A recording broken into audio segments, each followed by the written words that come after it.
Well, the lawsuits continue to pile up against State Superintendent Ryan Walters. Now the superintendent of Bixby Public Schools suing Walters for defamation after Walters called him a clown and a liar and also claimed his district had major money problems. News 4's Spencer Humphrey is here with why that superintendent says none of that statement from Walters is true, and he's ready to take it to court.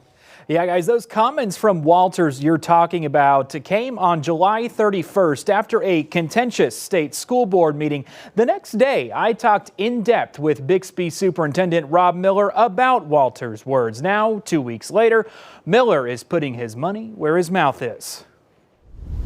Words. Yeah, he's a liar. Have power. I mean, he's really a true embarrassment. Especially coming from someone. So, he wants his name in the press. With power. It's an embarrassment. And sometimes words can come with consequences. It really was borderline slanderous what he said. At least that's the hope of Bixby Public Schools Superintendent Rob Miller. He immediately resorts to false statements and name calling. Who on Thursday filed this 11-page petition suing State Superintendent Ryan Walters for slander. All for what Walters said after last month's state school board meeting, when reporters asked him about concerns Miller raised on social media that school districts still had not heard from Walters about how much federal Title I funding they'd be getting. There's not an issue, he made it up. Walters made things personal. Rob's a clown and a liar, and so he knows that. So personal that later that day, Miller fired off another social media post telling Walters never again disparage or slander my ethics, integrity, or character in public without evidence. I wore a Marine officer's uniform while you still crawled in diapers. You're supposed to be a leader,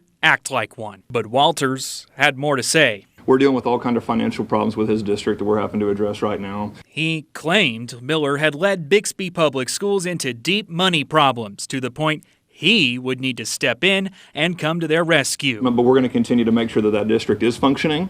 So we're going to continue to work for them to make sure they get their money. Something Miller told me the next day was not even remotely true. And that is blatantly false. There is no financial issues going on here in our district. We just finished an audit a little while ago.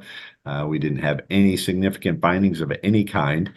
We have a high bond rating. And something he said Walters was well aware of, well before he opened his mouth. For him to just throw a blanket statement out there like that, knowing that it was false, needed to be called out. Soon, both superintendents will have their day in court, where Miller hopes to teach a lesson. You're not going to intimidate or bully anyone here in Bixby Public Schools. Words matter. And I think that we all need to hold him to a higher standard than that. Again, I want to make clear, I did that interview with Miller back on August 1st, 2 weeks before he filed that lawsuit. At the time, he didn't even mention that he was planning to file it. Now, I reached out to Bixby Public Schools today. They referred me to Miller's lawyers for a comment. I also reached out to the State Department of Education for comment, but as has been the case a lot lately, nobody responded to me.